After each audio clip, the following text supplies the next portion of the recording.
Hello friends, welcome to my new video. তো আজকের ভিডিওটা তাদের জন্য যাদের প্রিয় মানুষটা তাকে ছেড়ে চলে গেছে বা যাদের সম্পর্ক এরকম সিচুয়েশনে চলে এসেছে, তার পার্টনার তাকে ছেড়ে চলে যেতে চাইছে। তো ভিডিওটা শেষ পর্যন্ত অবশ্যই দেখবে। একটা জিনিস সবসময় মনে রাখবে যে তোমার পার্টনার যখন তোমার সঙ্গে রিলেশনের মধ্যে এসেছিল তখন সে তোমার মধ্যে কি দেখেছিল, কি দেখে সে তোমার সঙ্গে রিলেশন করেছিল।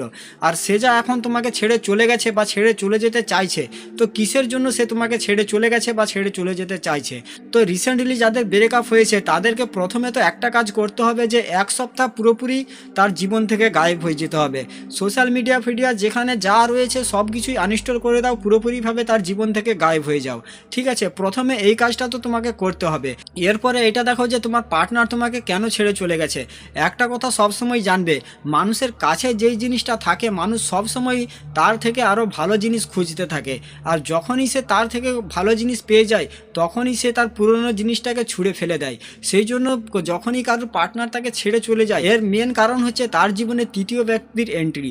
যখনই তার জীবনে অন্য কোনো ব্যক্তি প্রবেশ করে তখনই তার পার্টনার তাকে ছেড়ে তার কাছে চলে যায়। কারণ তুমি যখন তার সঙ্গে রিলেশন করেছিলে তখন শুরুতে তার কাছে তুমি অনেক সুন্দর ছিলে, তার শুরুতে তার তোমাকে অনেক পছন্দ ছিল, তোমার কথাবার্তা, তোমার ড্রেসিং সেন্স সব কিছুই অনেক পছন্দ ছিল, যেটার কারণে সে তোমার প্রতি অ্যাট্রাক্ট হয়েছিল, সে তোমার সঙ্গে রিলেশন করেছিল। কিন্তু তার সঙ্গে রিলেশন করার পরে তুমি তার সঙ্গে যেভাবে রিলেশন করেছিলে এখনও তুমি তার সঙ্গে ঠিক একই রকমভাবে রয়েছো।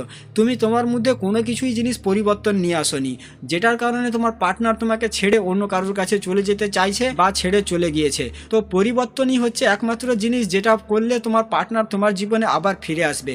যদি তুমি তোমার মধ্যে কোনো কিছুই পরিবর্তন না নিয়ে আসতে পারো তাহলে এই আশা ছেড়ে দাও যে তোমার পার্টনার তোমার কাছে আবার ফিরে আসবে বলে। আমি এটা বলছি না যে একেবারে রাতারাতি বড় ধরনের একটা জাদু করে ফেলো, বিশাল কিছু একটা পরিবর্তন নিয়ে চলে আসো, কিন্তু সামান্য ছোটোখাটো জিনিস তো তুমি তোমার মধ্যে পরিবর্তন নিয়ে আসতে পারবে। ছোটোখাটো জিনিস তোমার নিজের মধ্যে পরিবর্তন নিয়ে আসো। যেরকম ধরে নাও তুমি তোমার পার্টনারের কাছে একরকম ছিলে, আগে এরকম ছিলে, এখনও তুমি এরকম রয়েছো। আগে তার সামনে তুমি রেড টি শার্ট পরতে, এখনও তুমি রেড টি শার্ট পরছো। আর তোমার পার্টনারের রেড টি শার্ট পছন্দ নয়, এটার কারণে সে তোমাকে ছেড়ে চলে গেছে। এখন তোমাকে কি করতে হবে যে রেড টি শার্ট চেঞ্জ করে এখানে আলাদা টি শার্ট নিয়ে আসতে হবে। আর তুমি এখনও যদি রেড টি শার্ট পরে থাকো তাহলে সে কেন তোমার কাছে ফিরে আসবে, কেন সে তোমার কাছে ফিরে আসতে চাইবে? যদি তোমার রেড টি শার্ট পরাটাই তার পছন্দ হতো তাহলে সে কখনো তোমাকে ছেড়ে যেত না। সেই তার এটা পছন্দ নয়, কারণ তুমি আগে যেমন ছিলে এখনও সেরকমই রয়েছো, যেটার কারণেই সে তোমাকে ছেড়ে চলে গিয়েছে। একটা জিনিস জানবে, মানুষ সবসময় ভালো জিনিসই খুঁজতে থাকে। আগে মানুষ কি করতো, নোকিয়া কিপ্যাড ব্যবহার করতো। তো এখন কি তুমি নোকিয়া কিপ্যাড ব্যবহার করবে? এখন মানুষ আর নোকিয়া কিপ্যাড ব্যবহার করবে না, কারণ সব জিনিস সময়ের সাথে সাথে আপডেট হয়েছে। সেরকমই রিলেশনের মধ্যেও তোমাকে সময়ের সাথে সাথে নিজেকে আপডেট হতে হবে। নিজে যদি আপডেট হতে থাকো তাহলে কখনো তোমার পার্টনার তোমাকে ছেড়ে চলে যাবে না। কারণ একটা জিনিস, একই জিনিস যদি বারবার মানুষকে দেখানো হয় বা মানুষকে দেওয়া হয় সেই জিনিসটার প্রতি মানুষের ইন্টারেস্ট কমে যায়। যেরকম কোনো মুভি, যদি একটা মুভি তুমি বারবার দেখতে থাকো তাহলে সেই মুভিটা তোমাকে দেখতে ভালো লাগবে, এক সময় এসে সেই মুভিটার প্রতিও তোমার একটা ঘৃণা টাইপের এসে যাবে, তোমার দেখতে ইচ্ছা হবে না।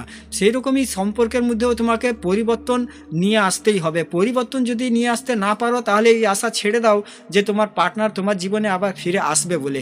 ঠিক আছে, প্রথমে আমি যেটা বললাম, রিসেন্ট যাদের ব্রেকআপ হয়েছে তো প্রথমে পুরোপুরিভাবে তার জীবন থেকে গায়েব হয়ে যাও, একেবারেই যেন সে তোমার খোঁজ খবর কোনো কিছু না পায়। যদি তোমার বাড়ির পাশেও তার বাড়ি থেকে থাকে তারপরেও তার চোখের সামনে যাওয়ার দরকার নেই। ঠিক আছে, 1 সপ্তাহ 15 দিন মিনিমাম তার জীবন থেকে গায়েব হয়ে গিয়ে নিজের মধ্যে ছোটোখাটো পরিবর্তন নিয়ে আসো। ঠিক আছে, নিজের লুকসের প্রতি কাজ করো, নিজের ড্রেসিং সেন্স চেঞ্জ করো, নিজের বডির মধ্যে পরিবর্তন নিয়ে আসো। আমি এটা বলছি না যে একেবারে জিম জয়েন করে বডি বিল্ডার হয়ে যাও, এরকম হবার দরকার নেই, কিন্তু ছোটোখাটো জিনিস পরিবর্তন তো নিয়ে আসতে পারবে। যেরকম বললাম যে ধরে নাও তুমি রেড টি শার্ট পরতে, এখনও তুমি রেড টি শার্ট পরছো, তো এখন তোমাকে টি শার্ট চেঞ্জ করে আলাদা কালারের টি শার্ট পরতে হবে। ঠিক আছে, নিজের হেয়ার স্টাইল চেঞ্জ করো। আগে ধরে নাও তোমার এরকম হেয়ার স্টাইল ছিল, এখন তোমাকে একটু চেঞ্জ করে একটু এরকম স্টাইল করতে হবে, তবে তোমার পার্টনার আবার তোমার প্রতি অ্যাট্রাক্ট হবে। ঠিক আছে, যে বাকি জিনিসগুলোর মধ্যেও ছোটোখাটো পরিবর্তন নিয়ে আসো, যেরকম এক্সেসরিজ, তোমার পায়ের শু, তোমার বেল্ট, এগুলো জিনিসের মধ্যেও ছোটোখাটো পরিবর্তন নিয়ে আসো। এগুলো জিনিসও পরিবর্তন করলে কি হবে যে তোমার নিজের মধ্যে কনফিডেন্ট বাড়বে, আর যখন তোমার কনফিডেন্ট বাড়বে তখন তুমি মানুষের সামনে অ্যাট্রাকটিভ বলে মনে হবে। আর সব থেকে বড় বিষয় হচ্ছে নিজের মুখের মধ্যে একটা স্মাইল নিয়ে আসো। ঠিক আছে, কারণ হাসি এমন একটা জিনিস, যখনই তুমি তোমার মুখে হাসি নিয়ে আসবে তখন তোমার কনফিডেন্ট আরও বাড়বে। যখন সে তোমাকে ছেড়ে চলে গিয়েছিল তখন তুমি কি করছিলে, তার সামনে কাঁদছিলে, চোখের জল ফেলছিলে, আর এখন তোমার মুখে হাসি থাকতে হবে। যখন তোমার মুখে হাসি থাকবে তখন তোমার কনফিডেন্ট বাড়বে, তখন সে তোমার প্রতি অ্যাট্রাক্ট হবে। এরকম ছোটোখাটো পরিবর্তন করে যখন তুমি তার সামনে গিয়ে দাঁড়াবে, যখন সে তোমাকে দেখবে তখন সে এটা ভাবতে বাধ্য হবে যে এটাই কি সেই মানুষ যাকে আমি ছেড়ে দিয়েছি। আর যদি তোমার মধ্যে কোনো কিছুই পরিবর্তন না আসে, তুমি আগেও যেমন ছিল এখনও তেমন রয়েছো, এরকম করে কখনো তোমার প্রিয় মানুষটা তোমার জীবনে ফিরে আসবে না, বা যাদের প্রিয় মানুষ তাকে ছেড়ে চলে যেতে চাইছে তাকে ছেড়ে চলে যাবে। যদি সে তোমাকে ছেড়ে চলে যেতে চাইছে বা ছেড়ে চলে গেছে, তো নিজের মধ্যে ছোটোখাটো পরিবর্তন নিয়ে আসো, দেখবে তোমার পার্টনার তোমার কাছে আবার ফিরে আসবে। যদি তুমি সম্পর্কে থাকাকালীন নিজেকে পরিবর্তন করতে, তাহলে কখনো তোমার পার্টনার তোমাকে ছেড়ে যেত না। আর নিজের লুকসের প্রতিও কাজ করা শুরু করে দাও, কারণ অনেক ছেলে আছে, অনেক মেয়ে আছে যাদের কাছে লুক অনেক ম্যাটার করে, যারা সুন্দর ছেলে খুঁজতে থাকে, সুন্দর মেয়ে খুঁজতে থাকে। সেই জন্য যখনই তার জীবনে তার প্রিয় মানুষটার থেকে সুন্দর কোনো ছেলে চলে আসে, কোনো মেয়ে চলে আসে, তখনই সে তাকে ছেড়ে দিয়ে তার কাছে চলে যায়। সেই জন্য নিজের লুকসের প্রতিও কাজ করা শুরু করে দাও, ঠিক আছে? নিজেকেও একটু গুড লুকিং দেখানোর চেষ্টা করো, কারণ এরপরে নেক্সট টাইম যখনই সে তোমাকে দেখবে সেজন্য তোমাকে দেখে চমকে উঠে। কারণ যতক্ষণ না পর্যন্ত সে তোমাকে দেখে চমকে উঠে ততক্ষণ পর্যন্ত তার অ্যাট্রাকশন তোমার প্রতি বাড়বে না।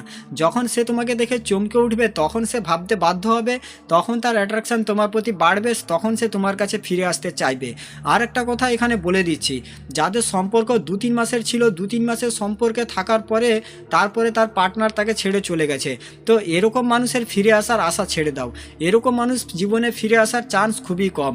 কিন্তু যাদের সম্পর্ক 2 বছর, 3 বছর, 4 বছরের সম্পর্ক ছিল, তারপরে তার পার্টনার তাকে ছেড়ে চলে গিয়েছে, তো এখানে 90% চান্স তার প্রিয় মানুষটা আবার তার জীবনে ফিরে আসবে, কারণ তার সাথে তোমার একটা ইমোশনাল কানেকশন রয়েছে, ঠিক আছে? হয়তো সে তোমাকে ছেড়ে চলে গেছে, কিন্তু তারপরেও তার মনের যে কোনো একটা জায়গায় সে তোমার কথা ভাবছে, সে তোমাকে মনে করছে।